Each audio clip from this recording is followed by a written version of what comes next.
I think about it a lot now because any anxiety I have now, I come from a place where I feel like I'm always about to lose everything at any moment, no matter like what success we have. It seems like it's all could go away at any time. So I would like to tell my younger self, which I'd like to tell my present self, it's all right, man. Everything's going to be okay. You're gonna figure it out as you go. So that's something I try and like, kind of like a mantra. I keep telling myself, it's all gonna be okay. You'll figure it out as you go. So just to be less worried about things. Yeah. I would probably say try not to be such a jackass. That's what I would say.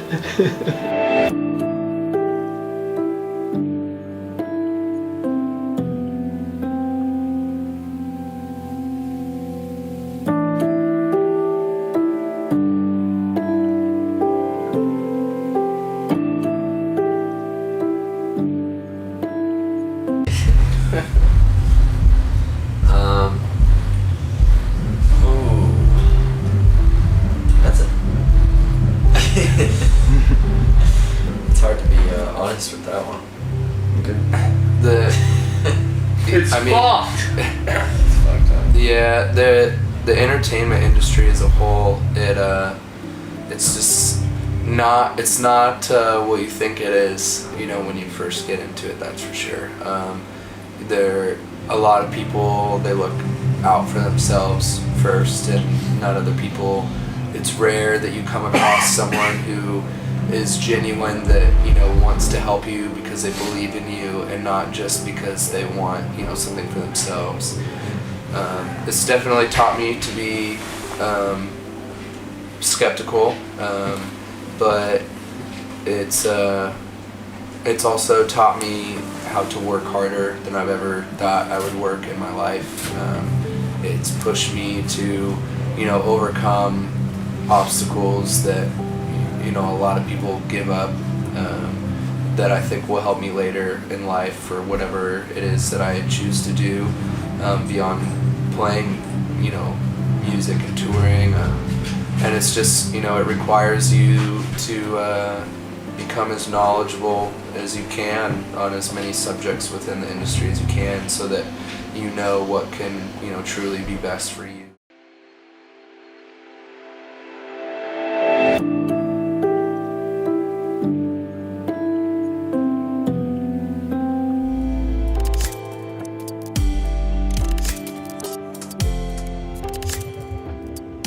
Well, let's see. I don't know about the worst. I don't know if if anything really comes to mind there. It's hard to pinpoint exactly the best like advice. I think there's so many things you learn from, especially in the early years of touring, just from the other bands that you tour with. Like we toured with the Plain White Tees, was one of the first big tours we did. I feel like we learned so much from them about that. They were so good about like just treating all the other bands on the tour really well, being very like open and welcoming, and we've always tried to kind of like, you know, sort of emulate that, and like the tours that we headline just be super awesome and really it's just the case of just always just be super awesome to everybody always, and that really goes a long way with everything, with anything that, you know, you're doing. And to, you know, just be yourself as a band. And then as far as, you know, worst advice, I don't know that I've gotten any bad advice necessarily.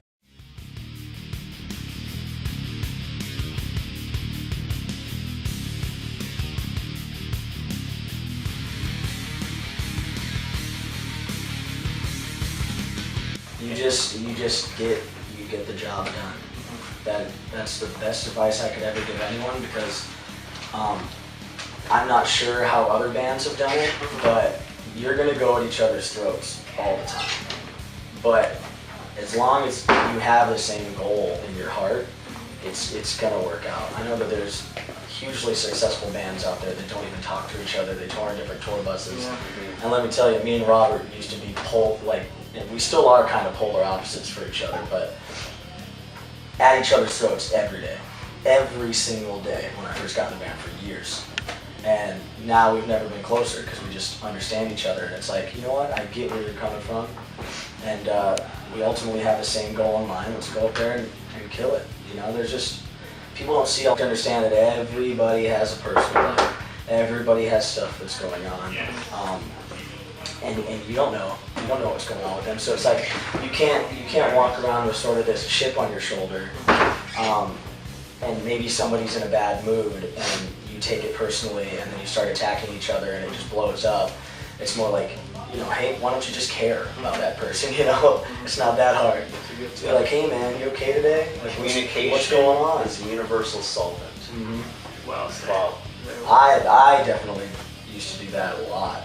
So sometimes, you know, you keep stuff inside. And it's something we're always working on. We're always trying to like, all right guys, now we gotta talk. Like, it's easy to be hungry on tour, you got no sleep, and you're going like every day, hitting it hard, and we can go at each other's throats just like brothers do even. And yeah, at the end of the day, we just have to like remind ourselves to like step back for a second and then talk it out. Yeah. You know, when everyone's like level-headed.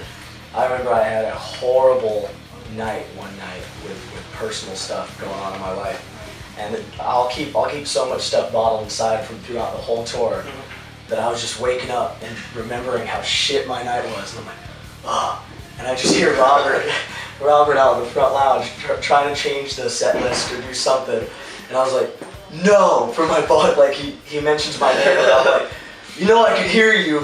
No. And he's like, man, fuck you, crap. He must have been having a bad day too because he immediately came back at me. I'm like, fuck me, fuck you. I jumped out of my bunk and came at him. I think if TJ and Kevin were there, they were not there by the time I got out of the bunk. They had bolted. And 5 minutes later, we were giving each other a hug. Like, hey man, you alright? What's going on? Yeah. But it's just little things like that. Yeah. Everybody's on a...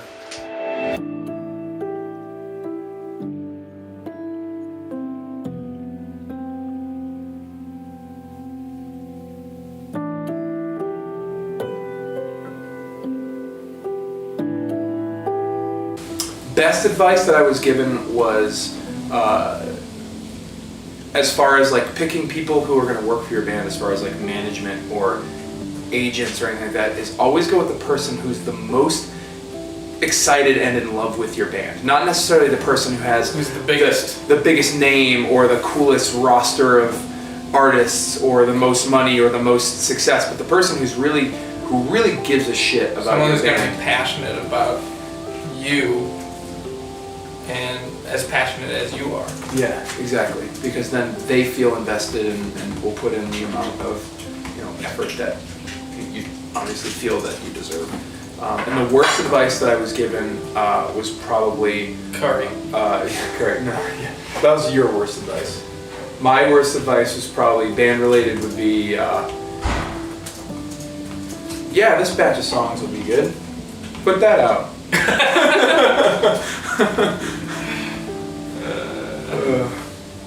Okay.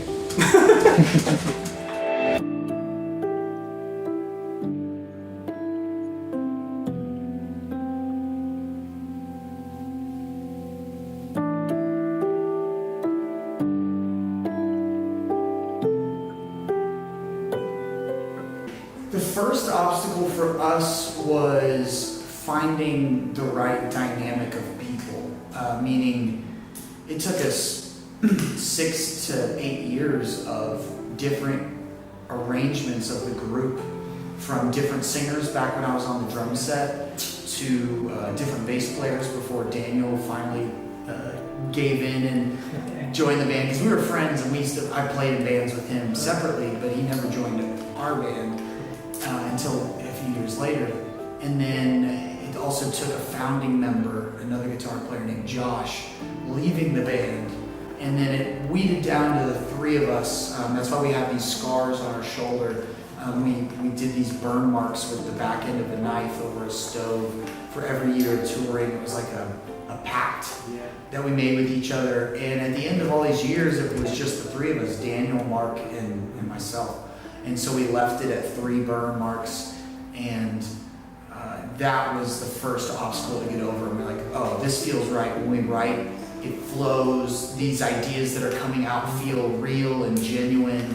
and in all the other dynamics we had up until that point, the songs just weren't coming out right, and so that was the first one.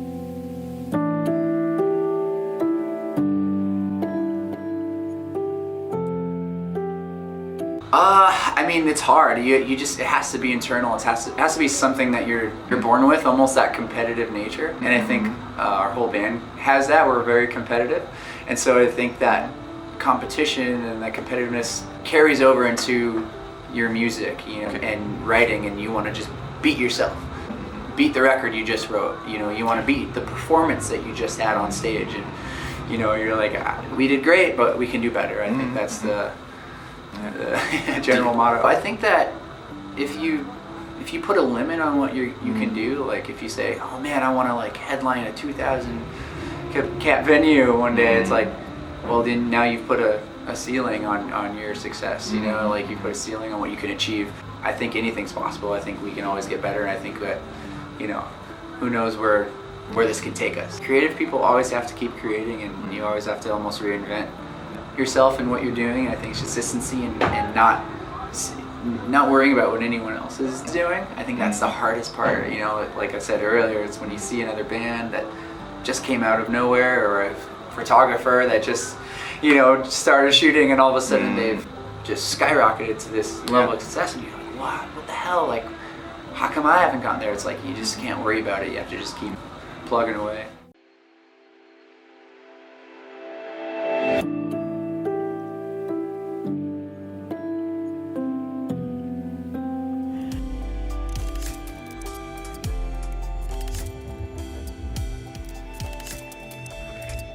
Those are good questions. I don't know how, it's not a single thing, but I would just say the point we're at now, I'm the most proud of. One, because, you know, being able to do this is amazing. Being able to do this, you know, till our third record is incredible.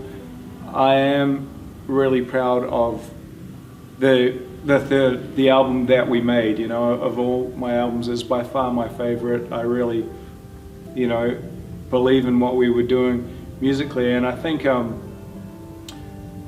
you know, now just getting to go to all these other countries, like we never dreamed of going, and we'll be walking down the street and people will come up to us and, oh, you know, I'm so glad you guys are coming, and you know, it took you guys so long to get here, I'm so grateful that you're here. Or to play a country we've never been, look out and see so many people sing along. I think that is just, it's not really an achievement, it's just a moment that I'm very grateful for, and I you know, I don't know. It's a hell of an answer. I'd say the same thing, man. I think, you know, getting to, as simple as it sounds, like getting to make the music that you truly believe in, and then going around the world, playing it for people and seeing that connect with people. So I did say it best. You did say it best. But even through, you know, when we were in Japan or, you know, Bulgaria, even through different languages, different cultures, yeah, that's a pretty incredible thing. And I don't think you said that, so I added. That's true. True. You added a little. I added a little something. Sure.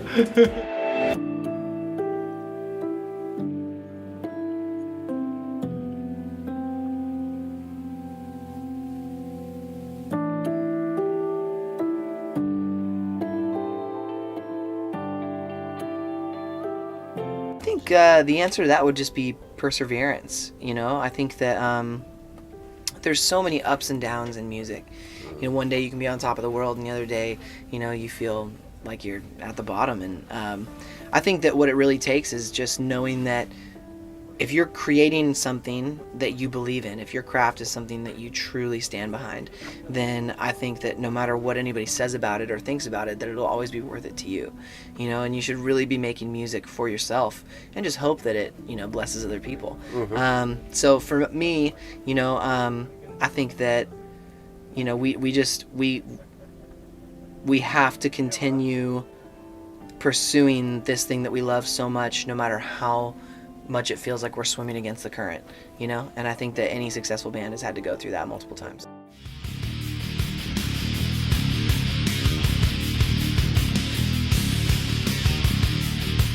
What's up? This is Thrasher and...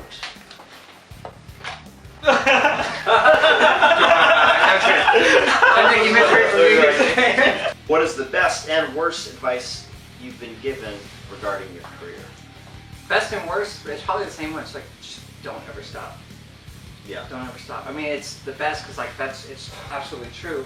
So then that could be the worst because like you will give up everything, like your social life, friends, like relationships, family, everything gets pushed aside for like your drive to do this. This one thing. Yeah, and There's going after. it's not as glamorous as it looks, you know? Like everyone thinks that we're just living these amazing lives, but I mean, it's dirty, it's rugged, but I wouldn't live any other way. Yeah. We stink constantly. We just touch our makeup. Yeah. Whoa, dude. Oh, it's Robert the Legend. The one himself. Well, we're trying to make this video a lot cooler, dude. We suck. Alright, yo. Just increase the brown.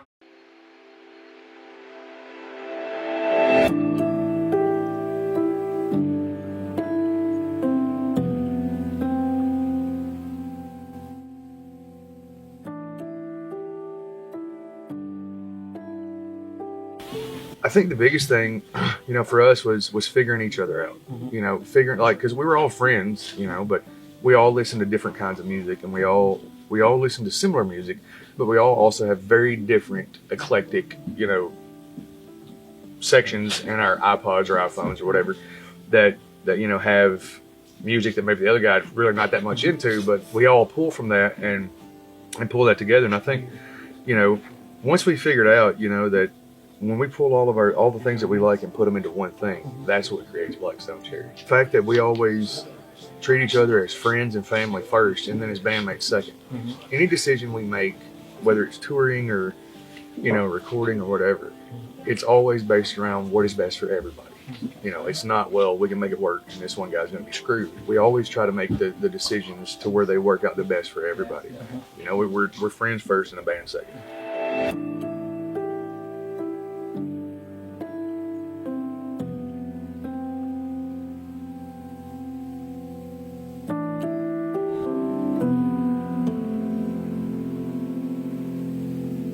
I'd say like a lot of content to post online and on YouTube and the key to success. That definitely will help, but I feel like there's definitely like no answer, especially in music and anything creative. You just kind of have to make the best product you can, and I mean the amount definitely these days helps you. The amount of videos and content you have to push out to people, because just the more videos you have, the more songs you have, the more chance people have to hear you. Yeah, so you have to be proud of what you're doing as well. You have to be passionate about it and enjoy what you're coming up with, because if you're just putting it out there to put it out there, like everyone will be able to eventually see that. You know what I mean?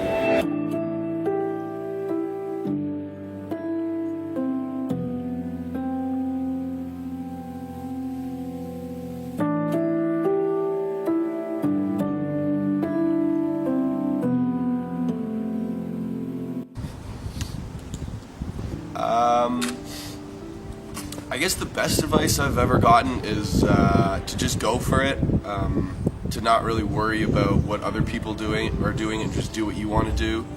At least in the area that I'm from, everyone's very much, once you finish high school, you go to college or university, and then once you do that, you go and get a job, and then, that's just kind of like, the path that everyone has paved, and that's what you're supposed to do. And so I guess, it was my parents, and I think, I shouldn't speak for everyone else, but everyone's parents have been pretty supportive and kind of been saying the same sort of thing, like just, do it now, do it because you got this really cool opportunity to play music around the world. And so yeah, I guess just go for it, do what you want to do and not what you think other people want you to do. I haven't really gotten too much bad advice. I guess maybe one thing was just get a job. Because that's always annoying, because then you're stuck doing something you don't want to do. So I think just getting a job isn't always a solution, but getting a job that you enjoy and you can see yourself doing. I'm only speaking from like high school job experiences, but do something you love and not just do something because someone told you to do it.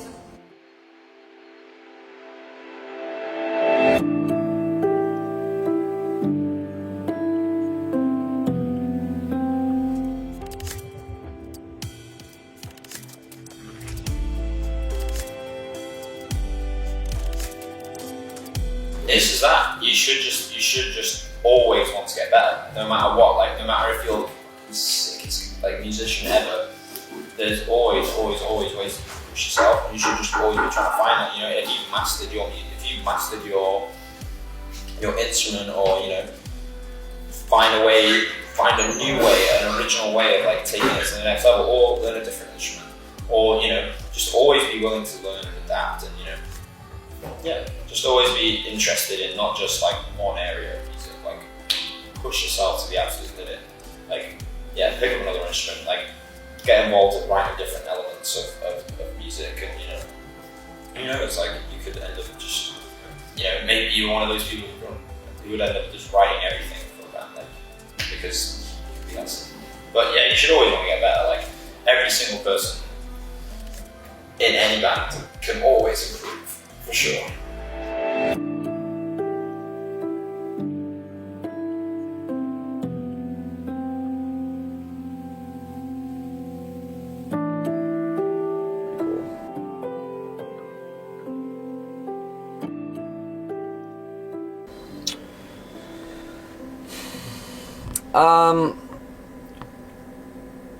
You know, to be completely fucking honest, I'm still learning.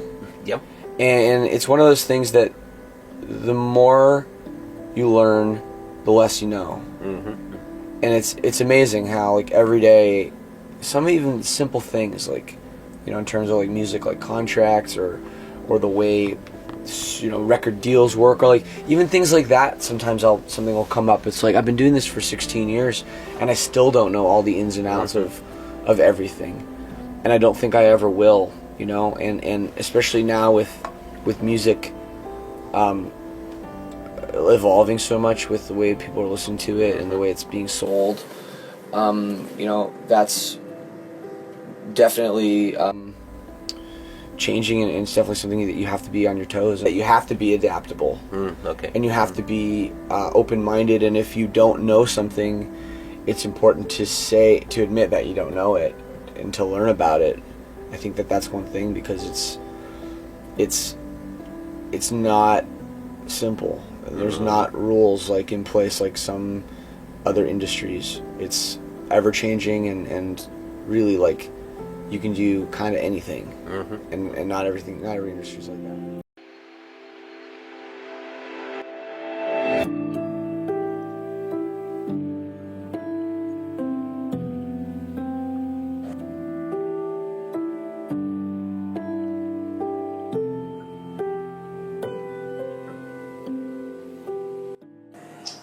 I think the biggest thing that we've been learning as well is just to be, like when you start getting involved with labels and with management and merch companies and booking agents, and like there's all these people that are kind of like involved behind the scenes, and it's important to be really aware of what they're doing, and I guess it's kind of not necessarily where your money's going, but it means that you have just a better understanding of the direction of your business and the direction of your band, rather than just sitting there oblivious and kind of being like, cool, we just write songs, and then who the fuck knows what happens. It's one thing to trust the people you're working for, and we do trust our people working with us, but the more that you understand, it means that you know what's happening so that you can best change the way that you work and the things that you do to better facilitate what their job is, and it kind of if you got that big picture in mind, it means that everything contributes to the bigger goal, makes everyone's job easier, and a lot of that just comes down to transparency as well. So yeah.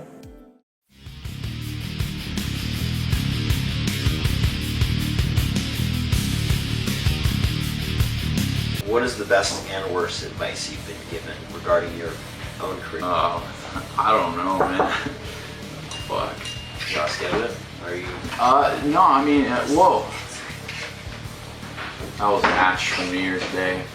Always trying to fucking get in the middle of my shit, dude. Must be in the spotlight always, dude, always. Lead singers, yeah.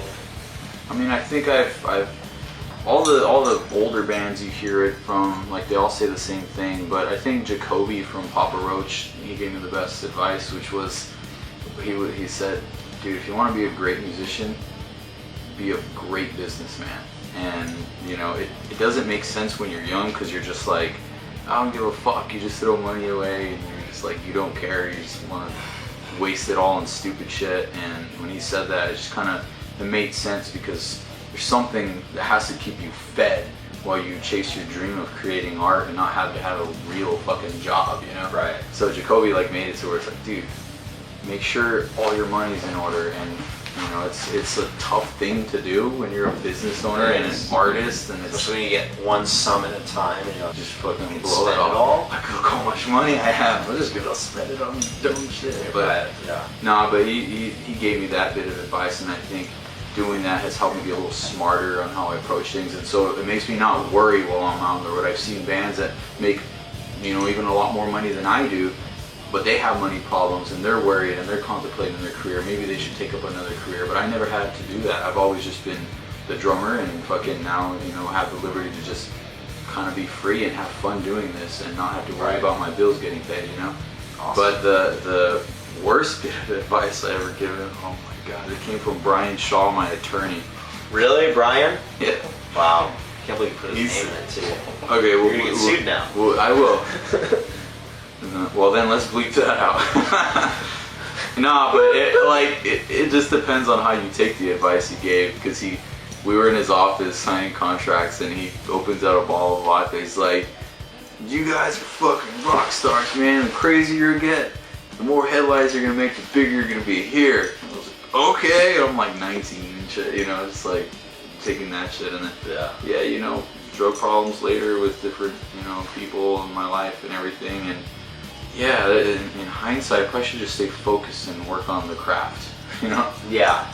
Not try to get those headlines. Yeah. To being your alcoholic.